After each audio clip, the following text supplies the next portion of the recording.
गुरुजी, जितना हमने आपके बारे में रिसर्च की है या हमने आपके बारे में जाना है, तो हमें इतना भी ज्ञान मिला है कि आप के पास 10 महाविद्याओं की शक्ति है। आपने 10 महाविद्याओं पे महारत हासिल की हुई है। तो आप हमें बताएँगे कि पहली बात तो ये 10 महाविद्याएँ क्या हैं और कौन-कौन सी हैं? तो आज हम पहली महाविद्या, जैसे आपने बताया कि पहली महाविद्या है माँ काली, हाँ, है ना? तो माँ काली की विद्या जो है वो माँ काली का क्या माँ काली की परिभाषा क्या है? अगर हम माँ काली के बारे में जानना चाहें, तो आप किस तरीके से उनका वर्णन करेंगे? माता काली का वर्णन है कि जब ब्रह्मांड की रचना कर रहे थे या ब्रह्मांड की रचना शुरू हो रही थी, उस समय ब्रह्मांड में कुछ नहीं था, तो अंधकार ही अंधकार था। जी। तो जब अंधकार ही अंधकार था, तो उस अंधकार में से काली प्रकट हुई थी। हुँ। कहते हैं, काली मोक्ष भी प्रदान करती है। मृत्यु जन्म से पहले भी जब कुछ नहीं था तब भी काली थी, और जब कुछ नहीं है तब भी काली रहेगी। जी। काली सदा के लिए रहेगी। तो प्रथम महाविद्या काली हुई थी। और काली माता की जो सेवा होती है, पूजा होती है, तो सबसे ज्यादा लोग हमारे इस भारतवर्ष में या पूरे ब्रह्मांड में माँ काली को ही पूजते हैं। क्योंकि एक माँ काली ही ऐसी सरल देवी है जो कि बहुत जल्दी प्रसन्न होती है, अपने साधक की सारी इच्छाएं पूरी करती है।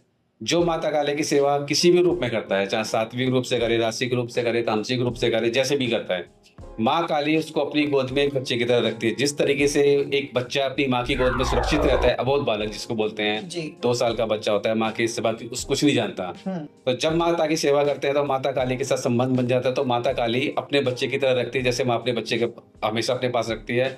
जो माता काली के सेवक होते हैं, साधक होते हैं, वो हमेशा सुरक्षित रहते हैं, अपनी माँ की गोद में रहते हैं। उनके ऊपर किसी भी शक्ति का, किसी भी विपत्ति का, कोई भी दुख का, किसी भी तरीके का कोई भी प्रभाव नहीं होता।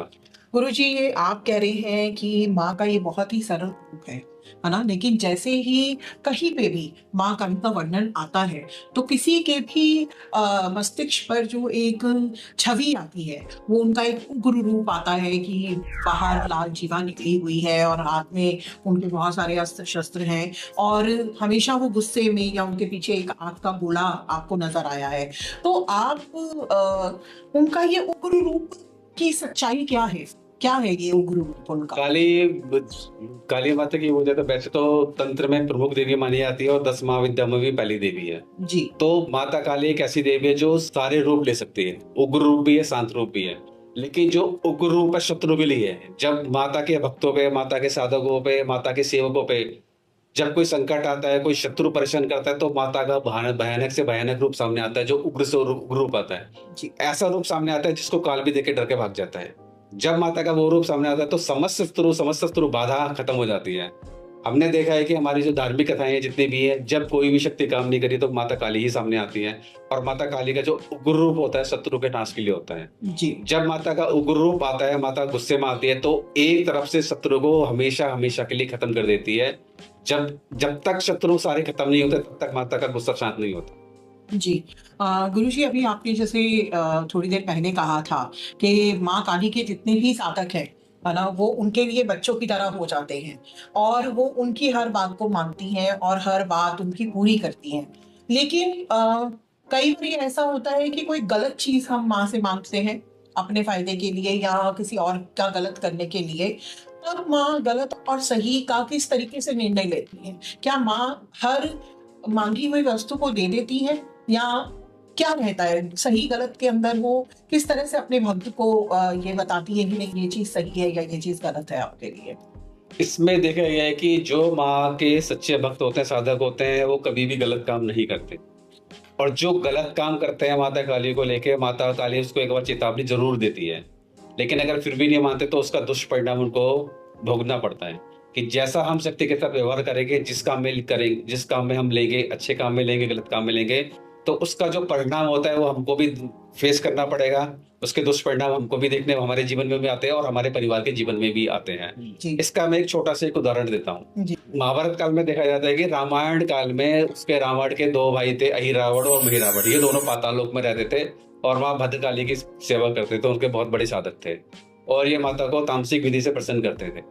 तो उन्होंने माता का आह्वान करा, माता काली का आह्वान करा। उन्होंने कहा था कि आप सीता माता का रूप लेके जाइए राम जी के सामने और उनसे बोलिए कि मैं आपके पास आ गई हूँ, आप यहाँ से वापस आ जाओ।